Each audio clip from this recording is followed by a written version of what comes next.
Assalamu alaikum wa rahmatullahi wa barakatuh. A very good evening right here from Kenya's capital, Nairobi City, Nairobi County. My name is Faisal Kassim, and tonight we'll be talking about blood donation.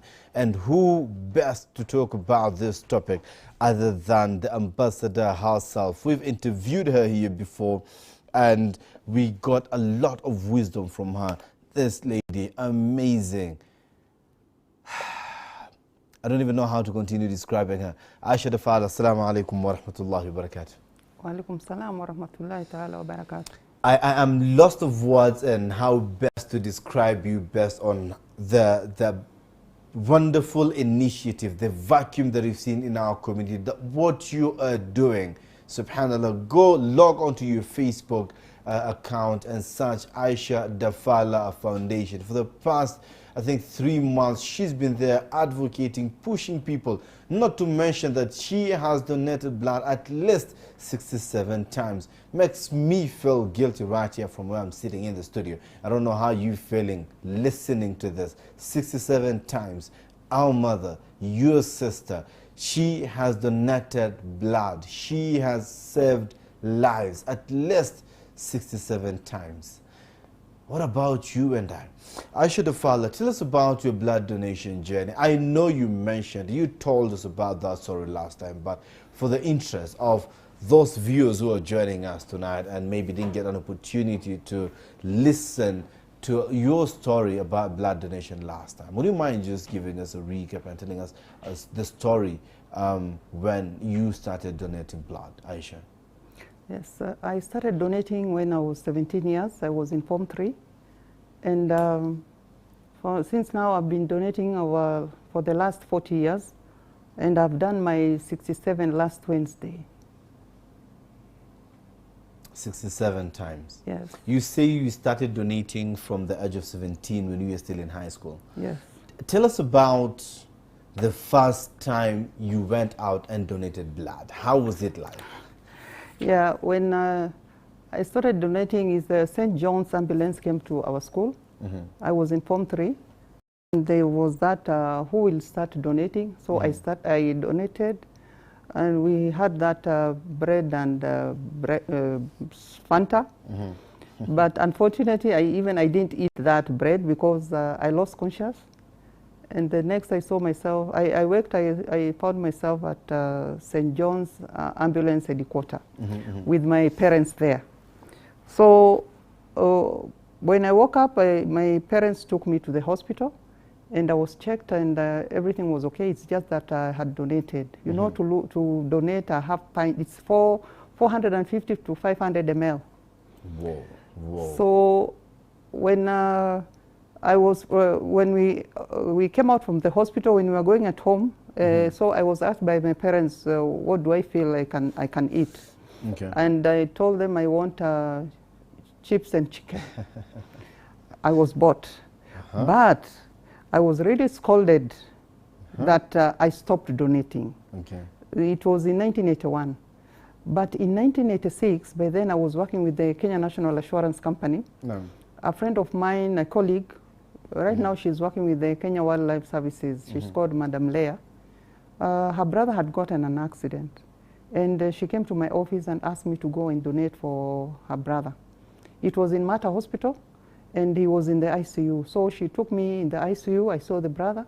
Then I went for the test, and I qualified to donate. So ever since that, it was 1986, I've been donating all through.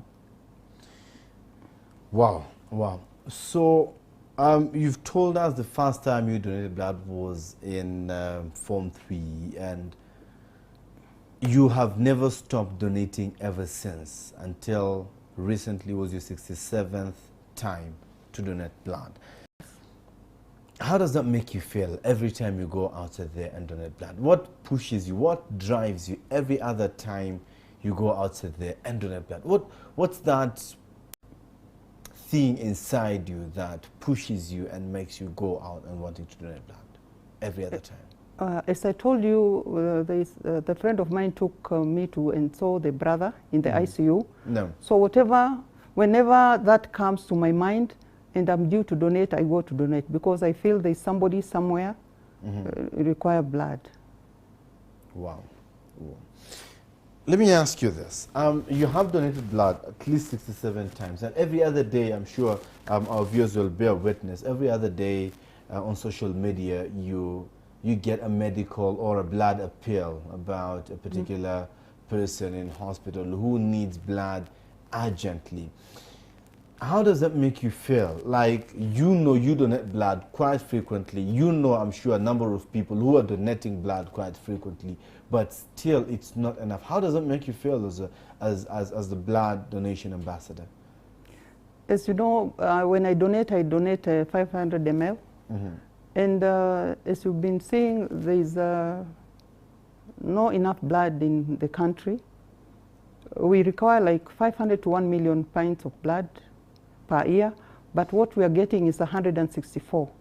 So that's why I decided, because to make that a million, it requires me, you, and another person. So that's why I decided to have my Facebook page, and I mobilize people to donate. So when it doesn't, every day, in daily basis, after 1-2 days, I normally get blood appeals. Somebody calls me that he has a patient. So what I do, I tell him to send the name of the person, the hospital, the blood type, and the contact person. He sends to my WhatsApp. Then I put it in my Facebook page. So the response there, alhamdulillah, it's okay. Because most of the hospitals, they call me and tell me that when people go and donate, it's overwhelming. Okay. Yes. Still, I want you to invite us into your heart. You have donated blood. You have donated blood a couple of times, and you're seated at home, and then you read that someone is dying because of blood. You have donated. In other words, what I'm trying to get is that there are people outside there who are still afraid of donating their blood. They are still skeptical about blood donation, and as a result, many are losing their lives in the hospitals, as you clearly insinuated earlier on in one of your answers. So what's the feeling like? Is it heartbreaking? Is it disappointment? What exactly do you feel when you get that message about that person who needs blood urgently but cannot get blood despite what's currently in the blood bank or what's being donated every other time? I feel hearted when I hear somebody is in need of blood. So that's what pushes me to mobilize people to go and donate.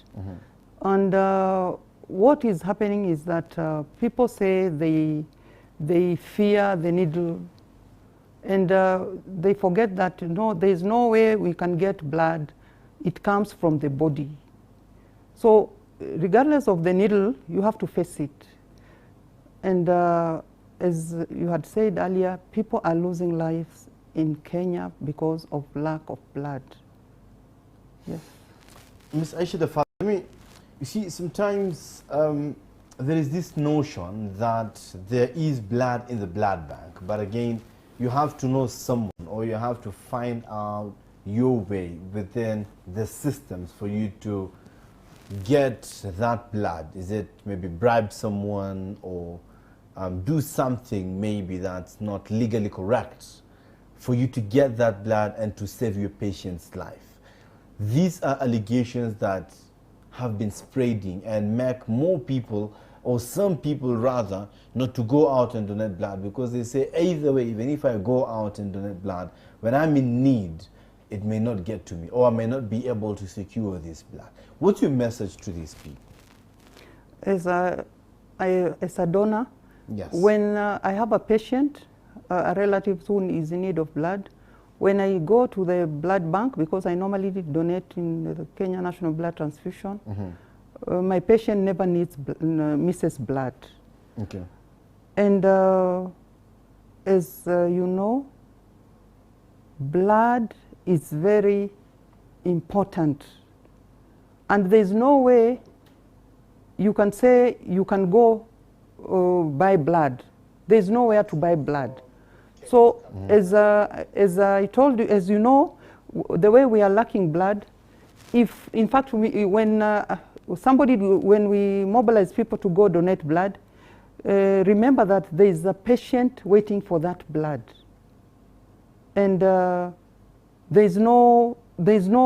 are told, there is no blood in the bank. Though I know sometimes there are some blood which are there for the children or for the mothers, because it said no child or mother should die because of lack of blood. So we are making an effort to see that at least we have something in the bank. So there's no way that you say these corruption allegations are true, that people have to buy blood to get blood from the blood bank? No, because you buy something which is there. There's no blood, so what do you buy? As I told you, as you say, we need 500 to 1 million to be comfortable. Yes. And we are having 164. So you see, there is nothing in the bank. Even if somebody is donating, there is a patient somewhere who needs that blood.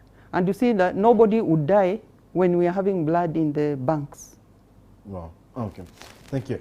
For our viewers back at home, sending you questions on Facebook. We're streaming on Facebook and YouTube. And you can also send in your questions. You can as well call us live on Horizon TV on the numbers that are scrolling down on your screens. And you can ask your questions to the Kenya's Blood Donation Ambassador, Ms. Aisha Dafalla. First of all, congratulations. I should have started by that. Congratulations for your recognition and appointment as the ambassador. Congratulations. Thank you. Tell us about the World Thinking Day, an initiative that you have been pushing on Aisha Dafalla Foundation. Tell us about that. Yes, what exactly do you do? Kenya Girl Guide Association. Today they were launching their, they have a plan of 1 year, February 21 to February 22. Okay. They are celebrating, they'll be celebrating 100 years. So today they've launched some programs which they'll be doing, and one of them was blood donation. Okay. So we had some people who donated today, and also that's my initiative. Yes, because I want to see that Kenyans are not dying because of lack of blood. Yes. Thank you. Now that you're doing that, I would love to see an institution like this. Inshallah, maybe we're going to have this discussion together. I would love to see an institution like this, maybe Jamia Mosque or Horizon TV, at least organize a blood donation drive at the parking. Imagine on a day like Friday, and you're coming out of the mosque and you get a platform where you can go outside there and at least donate blood and save lives for that matter.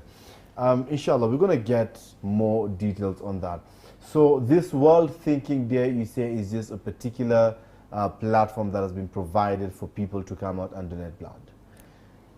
There is also another initiative that we've seen you are promoting on the Valentine's, quote-unquote, Valentine's, the 14th of February, where you are encouraging people to express their love by going out and donate blood. Tell us more about that initiative. How did it start? What made you think of that? And how was it? How was the experience like?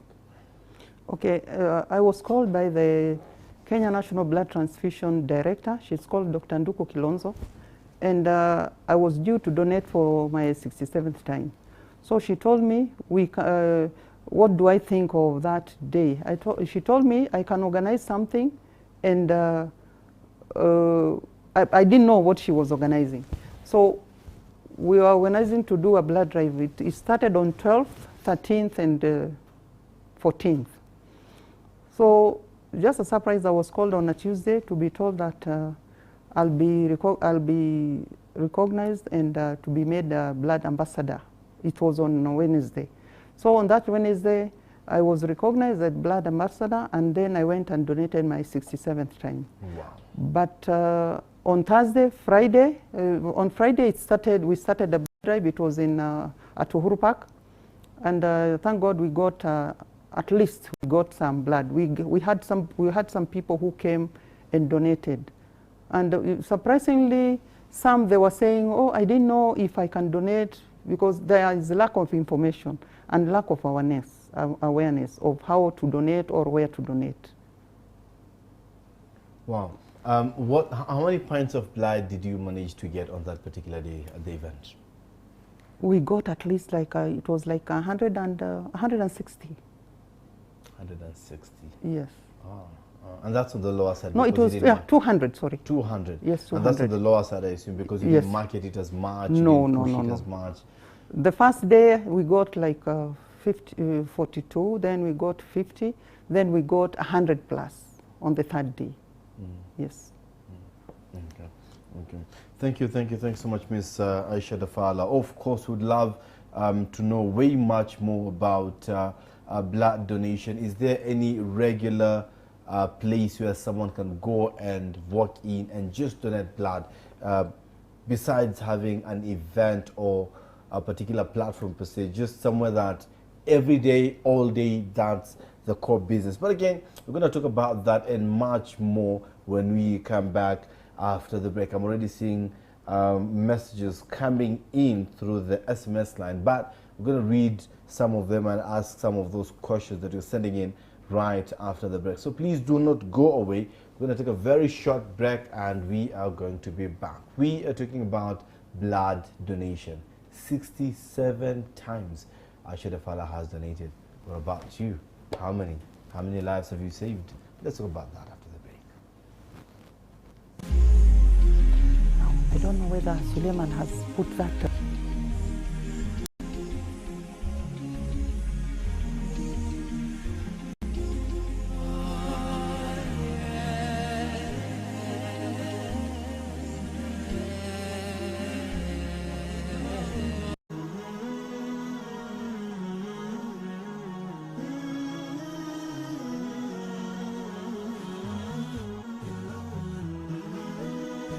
Horizon TV, the beacon for the nation. Verse of the day. أعوذ بالله من الشيطان الرجيم. بسم الله الرحمن الرحيم. ولنبلونكم بشيء من الخوف والجوع ونقص من الأموال والأنفس والثمرات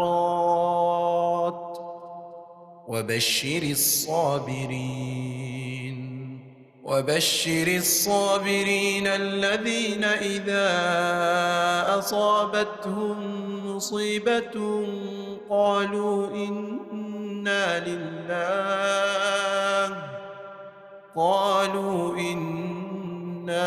لله وإنا إليه راجعون. أولئك عليهم صلوات من ربهم ورحمة وأولئك هم المهتدون. On the next episode, أن الدعاء عبادة، dua ni ibada, la yajuzu sarfuha li ghairi Allah, haifai mtu kupeleka kwa siku wa Mungu. Wa man sarafaha li ghairi Allah, mwenye kupeleka dua kwa siku wa Mungu kumuomba mwingine, faqad ashraka, mtu huyo amemshirikisha Mwenyezi Mungu. Pia anna Allah ja'alahu, kuwa Mwenyezi Mungu ameifanya hii dua sababan litabdili alqadai, ni sababu wa kubadilisha qadha ya Mungu na kadari yake.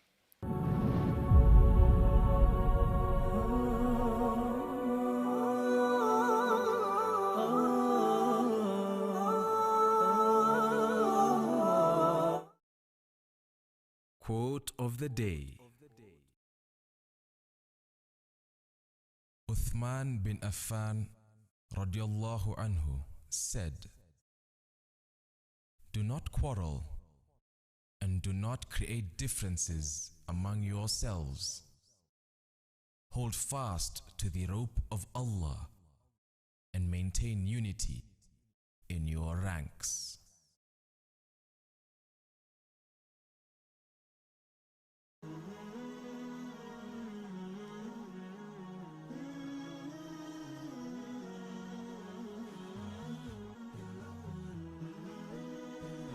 Horizon TV, the beacon for the nation.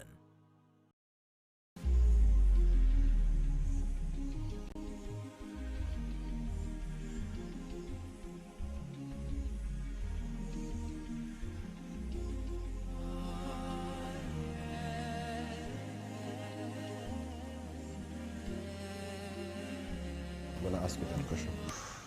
Assalamu alaikum wa rahmatullahi wa barakatuh. Thanks so much for keeping it live, Real Talk, right here. See, I'm adorned in Somali traditional shawl, I'm told, in the areas of Northeast, and this is what there was adorned in, you know, put on a kikoi and shirt, the tupilia shawl, juyaki, and a kofia and siwak.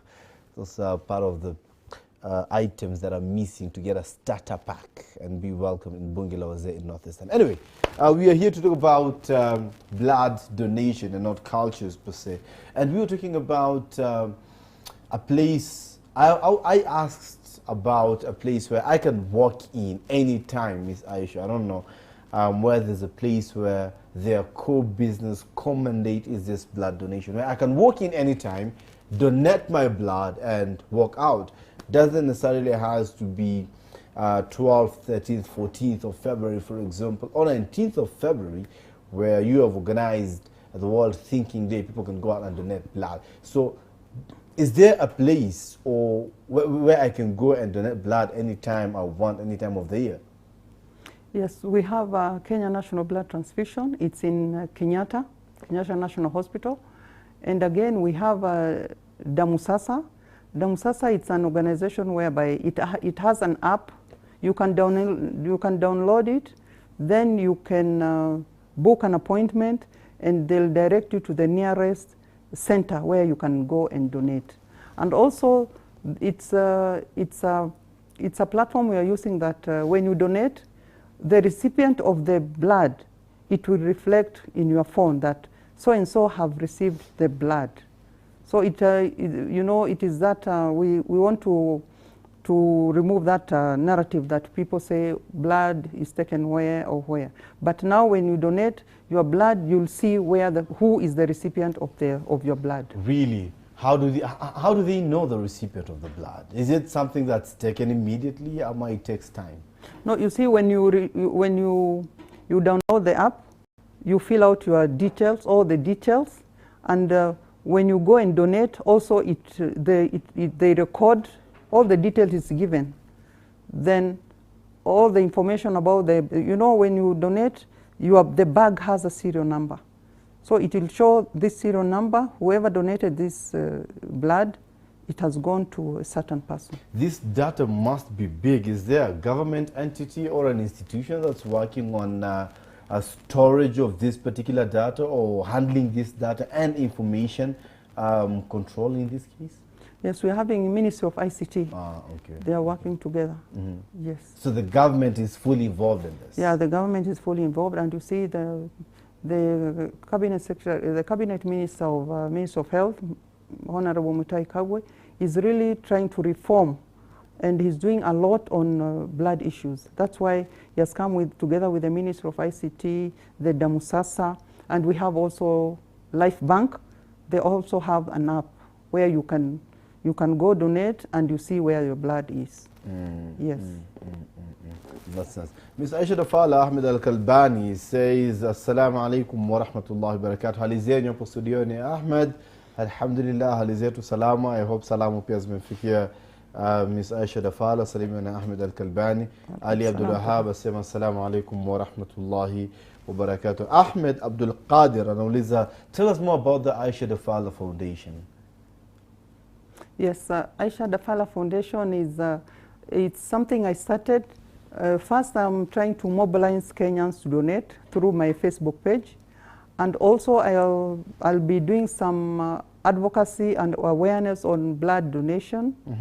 And inshallah, I want to, by December 2021 to have mobilized 100,000 donors, and not pints, donors, because when I say donors, I want to see that when one comes to donate, if a male come and donate, to come again after 3 months, again to come again after 3 months. So by December, at least one person will have donated 3 times. and that will make like 300 pints in this year. So we'll have improved, because what we have is 164. So we'll have like the 450 plus. Is this something that's spread across the country? Is it decentralized, or it's majorly within the capital? Because devolution came to at least get the services and opportunities to some of our brethren who are not in the capitals or in any of the cities within the country. So Aisha Dafalla Foundation as well, is it decentralized, is it devolved, or is it centralized? Aisha Dafalla is countrywide. Okay. Because you see, I want to see that Machakos, the nearest, like Machakos, Kajiado, people should not come to Nairobi to collect blood. I want to see that each county to collect its own blood, because blood comes from a human being. Why should people come from Machakos to come and collect blood in Nairobi?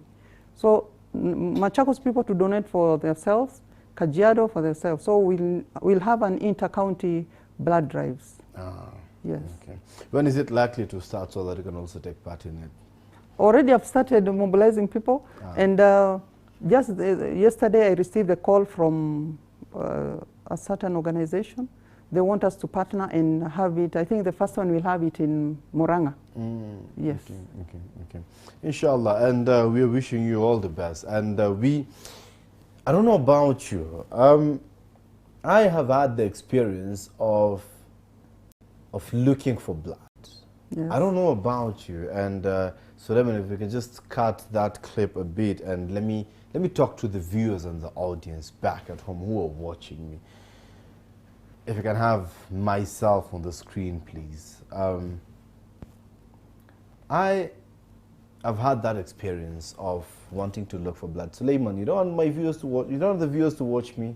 Come on, bro. Still playing the clip of CS Honorable Mutai Kagu. You can always watch them later on. I'd want to send this message home for them to see me. But in the meantime, as Suleiman is working on that video, Ali Abdul Wahab said, is it true that when we donate, blood is sold to other countries? Maybe you can start by answering that first, Ms. Aisha Dafalla, and then I can give people my experience about looking for blood. Ms. Aisha. As I told you earlier, you sell something which is there. And right now, I'm working so hard to see that we have efficient blood in the blood bank. We don't have even a single drop. You've been seeing it on the media and the newspapers that we don't have blood. So there's nothing being sold. Because right now, even if we have a blood drive, I tell you, like maybe the ones we had during Valentine, maybe there's no blood. Because here in Kenya, patients are in wards waiting for blood.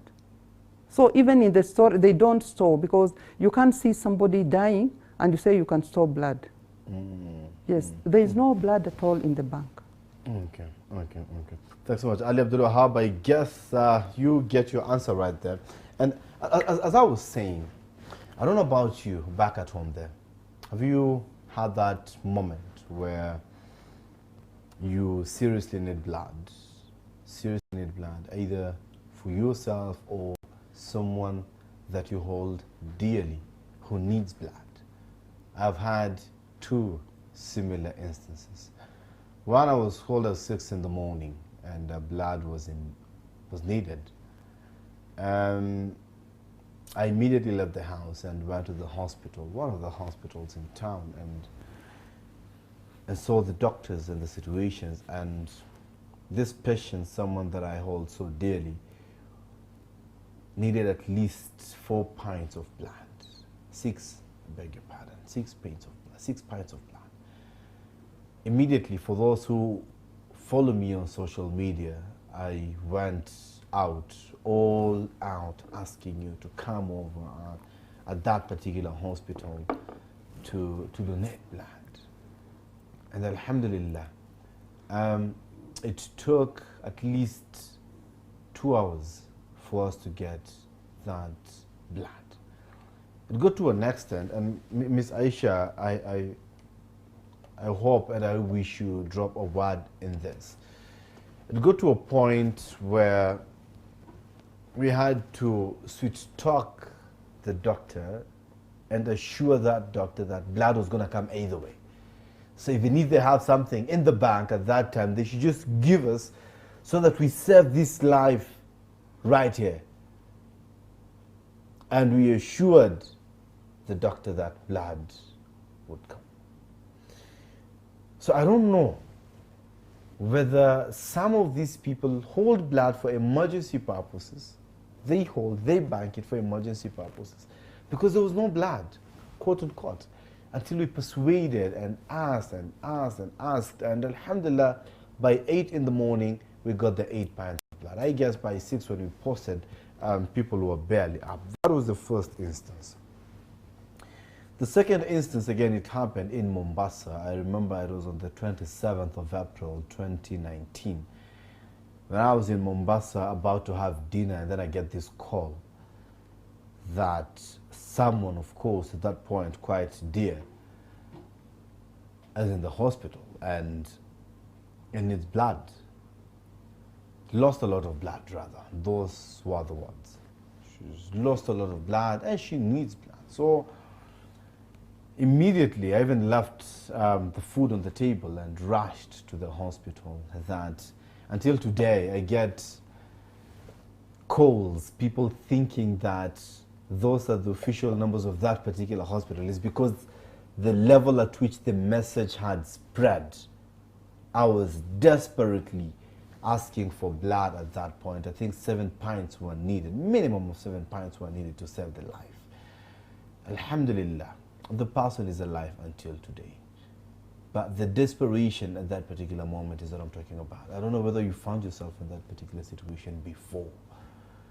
I found myself in that situation. I know what it feels like to lack. I know what it feels like to be desperate in this case. So, if this story will inspire you, if our mother, our sister, Aisha Dafalla won't inspire you by her donating blood at least 67 times, then I don't know what you're waiting for. Anyway, Miss Aisha, please just tell us about what I mentioned earlier. Is there usually, because you have been in this game for long about everything to do with blood and blood donation and the likes. So is there usually a mini blood bank in the hospital that has stored some blood that made this doctor finally to be persuaded and give us blood? How does that usually work, Ms. Aisha? Because the blood donated, I assume, must be processed, yeah? Before it goes into someone else. That's what we were told. Is that the truth? Yes, you see, when you donate, the blood goes for a process. There is some screening for it to be safe to be given to the patient. And what is happening now in Kenya, we are having relative blood donors. Relative blood donors is where you have a patient and you look for people to donate for your patient. So maybe if you are asked like 4 or 5 pints, definitely it's in the bank for that patient. Maybe when there is an accident or there is somebody critically who acquires blood, they use that for you to replace. Maybe that's what happened. Maybe I could share with you something. It was around 8:30. One night I was being called. I was on my way to home. Somebody just remembered about me with donating blood. And she told me her brother is in hospital. He wants blood. So I told her, it's night. Let's wait for tomorrow. So the next day, around 6:30, I called the blood bank people. No, it was Kenyatta, because it was 12th. I can remember it was 12th Jamhuri Day. So I called somebody from Kenyatta. I told her, I have my patient who is in Kenyatta who acquires blood. And as I told you earlier, when I want blood, they fetch for me blood. Because as I've been donating for those 67 times, it's only one time I knew who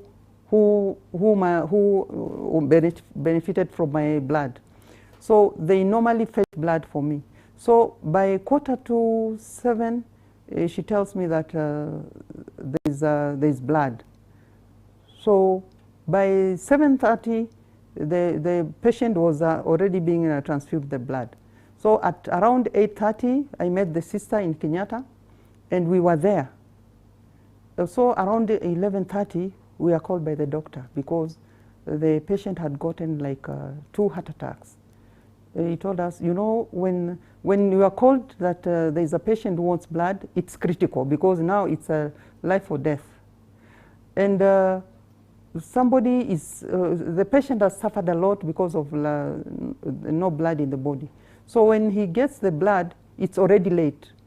So there's a possibility the patient will die. So that patient got an heart attack 2 times since from 7:30 to 11:30, he had gotten 2 heart attacks. By midday, he passed on. So it's so sad. Sometimes you see, you lose the patient and also you lose the blood. So that's why I'm telling Kenyans that we should make that culture to donate, and the blood should wait for patients, not patients waiting for blood. SubhanAllah. Wow, wow, wow, wow. So touching, so touching. SubhanAllah. That was deep. That was deep. Now, Miss Aisha Dafalla, as we are wrapping up the conversation tonight, what would be your parting shot to our viewers tonight who are listening to you and watching tonight? What would be your parting shot? What's your final word to them? Yeah, I'd like to tell my fellow women, we are mothers, we are wives, we are sisters, and we are the caregivers. Sometimes we see our children, our husbands, our brothers, our parents dying because of lack of blood. So we should be in the front line to advocate on blood donation. And I should tell Kenyans that to have that culture of donating. You should have that culture to donate a routine and make it your lifestyle.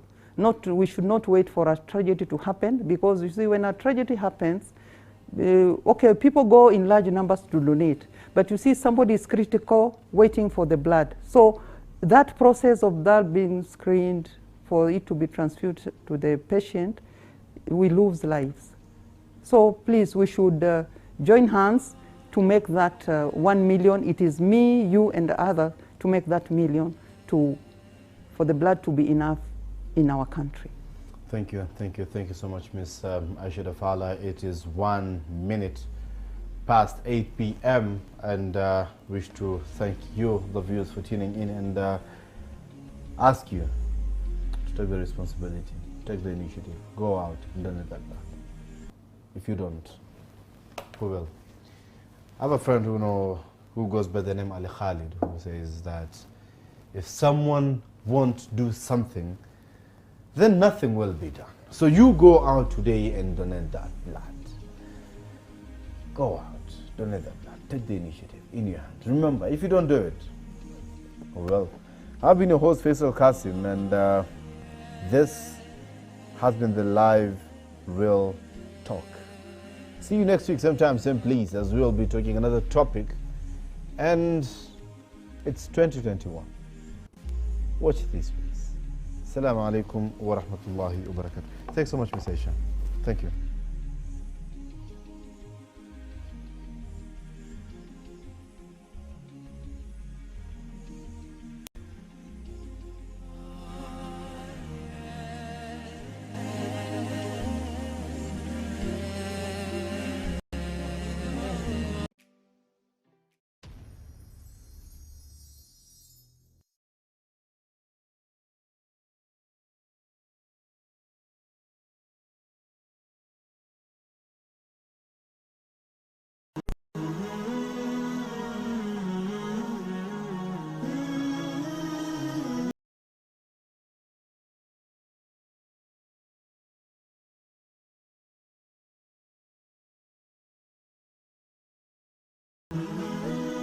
Horizon TV,